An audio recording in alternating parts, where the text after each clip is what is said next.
Femme actuelle. Je suis Leila la Gabonaise. Retrouvons-nous tous les samedis à 18h15 sur Radio Gabon La Référence. Femme actuelle, votre émission qui traite des problématiques liées à l'entrepreneuriat féminin. Mbolo Samba, auditrice de Radio Gabon La Référence. Bienvenue dans votre talk show Femme actuelle, votre univers qui traite des problématiques liées à l'entrepreneuriat féminin au Gabon. Je suis Leila la Gabonaise. Ce mois de juillet est le mois de la femme africaine et exceptionnellement, nous recevrons des femmes africaines de tout horizon. Aujourd'hui, nous recevons Madame Pamela Vinika, qui nous vient tout droit de la République du Bénin. Grâce aux technologies de l'information et de la communication, nous avons mené à bien cet entretien. Femme actuelle, entreprendre au féminin. Bonjour Madame Vinika. Présentez-vous brièvement. Je m'appelle Pamela Vinika, je suis designer mode béninoise et je suis basée à Cotonou. Je suis entrée dans le milieu de la mode par pure passion parce que à la base j'ai fait des études universitaires en communication et relations internationales, donc j'ai un master en communication et relations internationales et j'ai travaillé dans le domaine de la communication, puis ma passion pour la mode a pris le dessus et donc c'est comme ça qu'est née ma marque de vêtements qui s'appelle Fenou Style, qui est basée au Bénin, qui livre en fait partout dans le monde entier et dont le site internet va voir le jour dans quelques semaines. Que représente la Journée internationale de la femme africaine pour vous ? La Journée internationale de la femme africaine pour moi est une journée de rappel, m'amène à faire le point déjà sur ce que en tant que femme j'ai eu à faire, à accomplir et non seulement ça, à faire le point sur ce qui a déjà été fait et sur ce qui doit encore être fait. Donc pour moi en fait ce n'est pas une fête mais c'est plutôt une journée de réflexion. Comment dit-on femme forte dans votre langue vernaculaire ? Comment dit-on femme forte dans ma langue vernaculaire ? Alors moi j'en parle plusieurs déjà. Enfant ça donnerait Nyonou Sisien, Nyonou Darou, Nyonou Pabliba. Donc voilà. Quelle est la particularité des femmes de votre région ? Au Mina, qui est une langue parlée aussi bien au Togo qu'au Bénin. Alors le Mina est parlé dans la région sud-ouest du Bénin. Cette région sud-ouest est rattachée directement au Togo. Donc en fait, elle est jointe au niveau de la frontière du Togo et il y a plusieurs villes qui parlent le Mina au Bénin. Et toutes ces villes en fait sont des villes côtières rattachées à la frontière togolaise et qui sont dans la région sud-ouest du Bénin. Il faut dire que moi je suis un mélange de Fon et de Mina. Donc ça fait la région sud et la région sud-ouest. Et les femmes en fait dans ces régions-là ont cette particularité d'être de vraies battantes, des guerrières. Quand on dit au Bénin, quand on dit je suis une femme de Vida, les gens se rangent automatiquement parce qu'ils savent que une femme de Vida, tu peux pas la piétiner, une femme de Vida, tu peux pas lui marcher dessus sans qu'elle ne réagisse.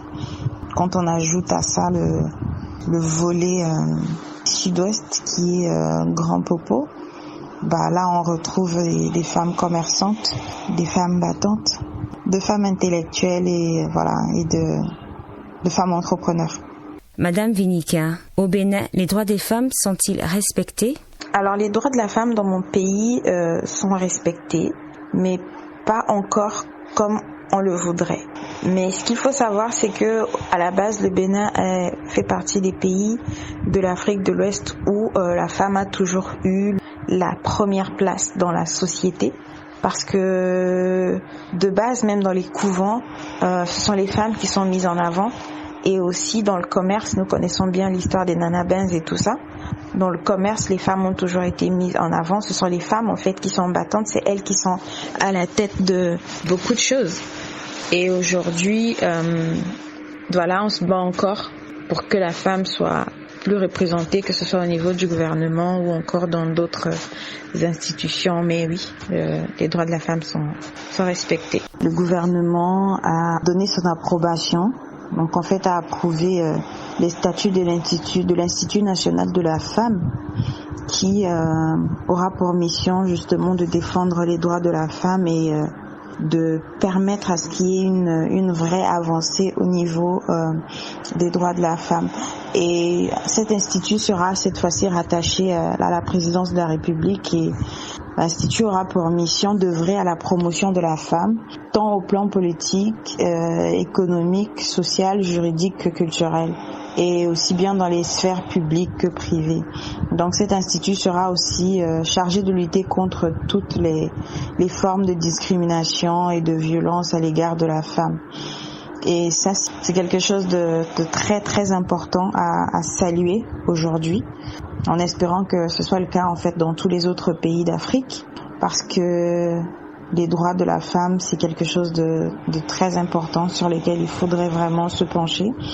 Un vrai développement et une vraie avancée dans les droits de la femme en fait. J'en parle avec mes frères, mes sœurs, mes neveux et mes nièces, mais vraiment beaucoup avec mes frères, parce que je pense que le premier exemple féminin que les garçons voient souvent à la maison, ce sont les mamans, et après ce sont les sœurs. Et je le dis bien souvent à mes frères, si vous ne me respectez pas, vous ne pourrez pas respecter en fait votre femme. Si vous ne respectez pas mes opinions, vous ne pourrez pas respecter l'opinion de votre femme, vous ne pourrez pas en fait lui accorder la place qu'il faut. Donc exercez-vous sur moi, apprenez en fait à le faire avec moi et tout ira bien. Que pensez-vous de l'afropreneuriat féminin ? Alors l'afropreneuriat féminin, pour moi c'est juste une histoire de nom, mais sinon c'est quelque chose qui a toujours existé, qui s'est toujours fait. On sait qu'en Afrique les femmes ont toujours été battantes, les femmes ont toujours été celles qui initient les commerces, qui initient les entreprises, qui initient les sociétés, donc c'est pas nouveau. C'est quelque chose qui existait déjà et qui a juste été ramené en fait au goût du jour. Quel message pouvez-vous adresser aux femmes africaines afin qu'elles puissent embrasser l'entrepreneuriat? Alors, si j'ai un message à passer aux femmes africaines, je dirais qu'il ne faut pas avoir peur. C'est vrai que quelque part, c'est réconfortant de se retrouver dans une position où l'on prend soin de nous, où on est chouchouté, on est choyé, mais la dépendance, c'est quelque chose de nuisible en fait. Et chaque femme a besoin d'autonomie, que ce soit une autonomie financière, une autonomie matérielle et même une autonomie intellectuelle. Parce que le fait de se lancer dans l'entrepreneuriat nous aide justement à travailler en fait sur nos capacités intellectuelles, à aller de l'avant, à sortir de notre zone de confort, à être confronté à d'autres intelligences. Et ça, c'est quelque chose de primordial, mais le plus important, c'est que ça apporte l'autonomie. Et quand une femme est autonome, elle peut pleinement jouer son rôle d'aide. Parce que oui, la femme, c'est l'aide de l'homme. Pour moi, la femme est l'aide de l'homme. Donc, on ne peut pas jouer son rôle d'aide si on a les mains liées, si en fait on est dans le manque, si on n'est pas vraiment dans les capacités. Donc l'entrepreneuriat féminin pour moi c'est quelque chose d'important, c'est quelque chose de primordial et c'est même quelque chose en fait que toutes les femmes devraient enseigner à leurs filles parce que oui, c'est hyper important, c'est un très bon moyen d'accéder en fait à l'autonomie financière. Quand j'ai commencé avec la mode, c'était au début, c'était vraiment c'était pas agressif, c'était progressif, c'était petit à petit. Après j'ai fait des stages en communication et que j'ai pas forcément aimé. Du coup, je me suis consacrée complètement à la mode pendant plusieurs années. Et ça, c'est quelque chose qui n'a pas été forcément bien accueilli parce que voilà, je fais des grandes études, c'est pour pouvoir te retrouver à très bon poste, c'est pas pour que tu te retrouves à découper des morceaux de tissu ou donc au début, il y avait beaucoup d'hésitations, beaucoup de questions et je pense qu'aussi je m'y suis pris de la façon la plus maladroite en fait. Parce que si on me demandait de revenir en arrière aujourd'hui, je dirais que je travaillerais en même temps que je me consacre à la mode. Je n'allais pas faire cette pause que j'ai eu à faire en fait dans ma vie pour me consacrer à la mode, mais j'allais plutôt aller dans les deux sens. Mais quelque part aussi, c'était important parce que je suis autodidacte. J'avais besoin de temps pour apprendre. J'avais besoin d'être complètement là. J'avais besoin d'être entièrement consacrée à ce métier-là que j'étais en train d'embrasser, que je découvrais, que j'apprenais au fur et à mesure. Ça n'a pas été facile au début. Mais voilà, j'ai persévéré et je pense que mon entourage s'est rendu compte que ce n'était pas quelque chose de passager, que c'était vraiment ce que je voulais faire et que quels que soient les obstacles qui allaient se tenir face à moi, j'allais dépasser ces obstacles-là parce qu'il y en a eu énormément et je les ai toujours dépassés. J'ai continué à avancer, à évoluer, peut-être lentement et même très lentement au bout de certains, parce que je recevais des remarques du genre « Oui, au bout de 2 ans, si tu n'arrives pas à te prendre en charge, il faudra que tu laisses. Au bout de 3 ans, si ton entreprise n'est pas encore arrivée au niveau de telle ou de telle entreprise, va falloir que tu abandonnes. » Voilà, au bout de 5 ans, toutes les personnes avec qui tu as commencé dans ce domaine au même moment aujourd'hui, ils ont 6-7 boutiques qui sont reconnues partout dans le monde entier et toi, rien, donc il faut que tu abandonnes. Mais je savais exactement ce que je voulais faire, je savais exactement où j'allais et du coup j'ai persévéré et je suis revenue aussi à mon premier amour qui est justement la communication et c'est même dans ce cadre que aujourd'hui je représente le groupe Tropics Venture Group, un groupe de communication sud-africain basé en Afrique du Sud. Aujourd'hui, je représente ce groupe dans la zone Afrique de l'Ouest, sans pour autant abandonner ou négliger ou délaisser la mode. Parce que au final, c'est la mode qui m'a amenée sur ce terrain-là. Je n'ai reçu que du soutien au final. Les secteurs comme les secteurs de la mode sont des secteurs un peu compliqués au niveau de la main-d'œuvre, pas parce que la main-d'œuvre est indisponible, mais simplement parce que la main-d'œuvre est inexpérimentée. C'est-à-dire qu'il n'y a pas vraiment de professionnalisme comme il se doit. Les gens, malheureusement, sont ce qu'ils sont. Il faut être toujours derrière eux, il faut surveiller tout de près, il faut marteler, parce qu'il n'y a pas une consistance en fait dans la façon de faire.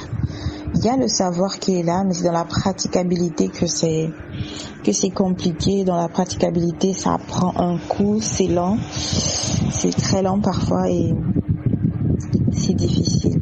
Je me suis plusieurs fois retrouvée dans des situations où j'ai eu des commandes qui ont mal tourné ou des commandes que j'ai prises au départ et qui au final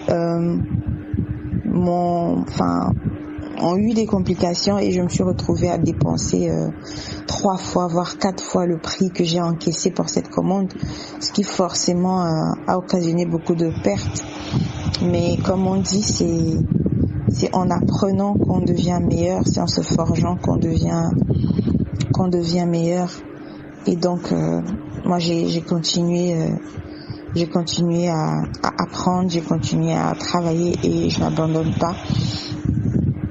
Et aujourd'hui, on peut retrouver la marque Fenostyle sur Facebook, sur Instagram et sur la boutique en ligne Africrea. Bientôt, on va la retrouver sur la marketplace du Tropics Business Summit. Et voilà, on la retrouvera aussi sur un site internet officiel sur lequel nous sommes en train de travailler de façon active. Et pourquoi pas dans certaines boutiques de Libreville. Quel est votre modèle féminin? Quel est mon modèle féminin? Alors, mon premier modèle féminin, c'est ma mère. Ma mère, déjà parce que c'est une femme battante qui a su se forger un caractère, qui a su aussi se frayer un chemin dans un milieu purement masculin, on va dire. Et voilà, pour moi, c'est vraiment un de mes modèles féminins. Que ce soit dans sa vie de femme, dans sa vie d'épouse, dans sa vie de mère. C'est quelqu'un que j'admire énormément. Et si je peux même profiter pour lui dire, écoute maman, je t'aime beaucoup. Je sais que tu sais que je t'aime, mais je voudrais que tu saches que je t'admire aussi. Et ensuite, j'ai des amis autour de moi qui sont aujourd'hui des sœurs, qui sont pour moi des modèles.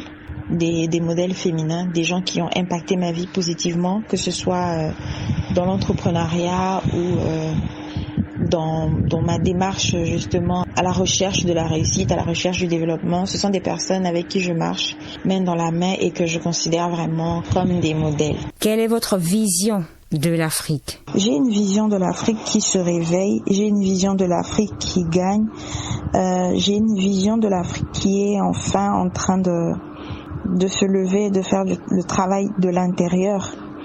J'ai une vision de l'Afrique qui aujourd'hui refuse de se faire aider et veut travailler pour atteindre ses objectifs, pour atteindre son autonomisation, pour atteindre son développement. Ça, c'est vraiment la vision de l'Afrique que j'ai. J'ai toujours rêvé de ça, d'une Afrique où les gens aujourd'hui refusent les dons et décident de travailler, décident en fait d'avoir le respect au lieu de la pitié. Et c'est ce que nous sommes en train de remarquer. Par exemple, je suis en train de découvrir sur le net qu'il y a une population au Ghana qui a refusé des dons de sacs de riz venant des municipalités en leur disant qu'ils ne veulent pas des sacs de riz, mais qu'ils voudraient plutôt des emplois. Et je pense que ça, c'est une énergie qui est en train de gagner plusieurs pays d'Afrique, plusieurs régions d'Afrique, parce que enfin les Africains ont décidé de sortir de la victimisation et de se positionner en tant que réel acteur de leur développement. Et moi, c'est cette vision que j'ai de l'Afrique, une Afrique en fait qui se lève, une Afrique qui bouge, une Afrique qui refuse d'être victime, une Afrique qui refuse la pitié et qui s'octroie son respect, parce que oui, le respect c'est quelque chose qui s'octroie, ce n'est pas quelque chose qu'on nous donne. Personne ne viendra donner du respect à quelqu'un, on doit imposer ce respect-là et le mériter. Et aujourd'hui, heureusement, l'Afrique est en train de travailler dans ce sens, donc d'ici quelques années, j'ai bon espoir qu'il fera très bon vivre en Afrique. Il fait déjà bon vivre en Afrique, mais il fera encore mieux d'ici quelques années. Quelle est la comptine traditionnelle qui a bercé votre enfance? Alors, une comptine traditionnelle qui a bercé mon enfance. C'est vrai qu'il y en a eu plusieurs, mais il y en a une particulièrement qui par contre est en Mina. Le Mina, c'est une langue parlée aussi bien au Togo qu'au Bénin. Et je vais essayer de la fredonner et puis je vais la traduire. Faut que j'essaye de me souvenir. Ok. Nyantabe jeje vielo togole, nyantabe jeje vielo togole, mba puenamo. Egba nyon chanye jilo, egba gle chanye jilo, mba fanvi les amenamo, mba fanvi les amenamo, de la robe la sionamlo, jeje vielo togole. En fait, la chanson dit simplement, c'est mon bébé à moi.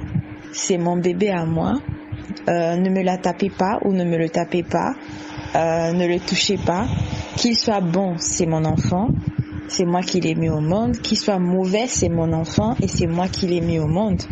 Puis la maman qui dit à son enfant, ne pleure pas dans la nuit, ne pleure pas dans la nuit parce que quelque chose pourrait te voler ta voix. Et je ne voudrais pas que quelque chose te vole ta voix, donc mon enfant, ne pleure pas. C'est très touchant, c'est très doux, c'est très maternel. Et pour finir, Madame Viniquin, quelle est votre chanson préférée? Et dites-nous pourquoi elle vous inspire. Quelle est ma chanson préférée? Ma chanson préférée. Alors, j'ai une chanson qui est en sango, qui est la langue nationale de la République centrafricaine. Et cette chanson, je l'aime beaucoup. Et souvent, quand je la chante, j'ai des larmes aux yeux. Donc, je vais essayer de la fredonner et puis je vais la traduire en français. Donc voilà, ça dit exactement ceci. Baba nzapa oh nieti mufini timbi kwenamo Salanambi etibetimo bumbina maboko timo use tonga sombilimbiti pepe bietimbala kwenamo oh nzapa baba nzapa oh bietimo finitimbi kwenamo salanambi etibetimo oh bumbina maboko timo use tonga sombilimbiti pepe bietimbala kwenamo oh oh oh baba. Alors cette chanson, elle dit exactement ceci. Père Dieu, mon Père, mon Dieu, je voudrais te confier ma destinée et fais dans ma vie, fais de moi ce que tu veux. Tiens-moi très fort dans tes deux mains, comme ça je ne pourrai pas tomber et je voudrais être à toi pour l'éternité. Donc en fait c'est une chanson que j'aime, que je chante quand je suis triste, mais que je chante aussi quand je suis heureuse, que je chante en fait dans presque toutes les circonstances de ma vie. Donc voilà.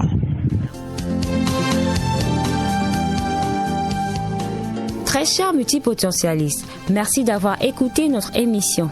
Merci à Madame Vinica d'avoir répondu à notre invitation. Je suis Leila la Gabonaise.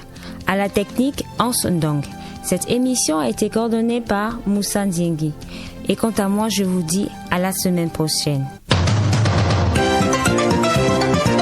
Femme actuelle, entreprendre au féminin.